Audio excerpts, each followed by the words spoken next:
Hello friends, இன்னைக்கு evening snacks வந்து நான் ராகி நூடுல்ஸ் செய்ய போகிறேன். இதுலேயும் வந்து மசாலாவும் கொடுத்துருக்காங்க.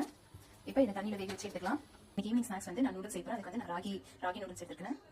நெக்ஸ்ட் பார்த்தீங்கன்னா கேப்சிகம், கேரட், பூண்டு, வெங்காயம். இப்போ எப்படி செய்யலாம் பார்க்கலாம் வாங்க. ஸோ கடையில் வந்து 2 ஸ்பூன் எண்ணெய் ஊற்றி பூண்டு போட்டு வதக்கியிருக்கேன். நெக்ஸ்ட் வந்து வெங்காயம் போட்டு வதக்கணும். இப்போ வெங்காயம் வந்து இந்த அளவுக்கு வதங்கினா போதும். இப்போ வெஜிடபிள்ஸ்லாம் இதை போட்டு நல்லா வதக்கிக்கலாம். வெஜிடபிள்ஸ்லாம் நல்லா வதங்கிடுச்சு. இப்போ நம்ம எடுத்து வச்ச இந்த ராகி நூடுல்ஸை வந்து இதை போட்டுக்கலாம். இதில் நான் டொமேட்டோ சாஸ் ஊற்றிருக்கேன். நெக்ஸ்ட் வந்து சோயா சாஸ் ஊற்றிக்கலாம்.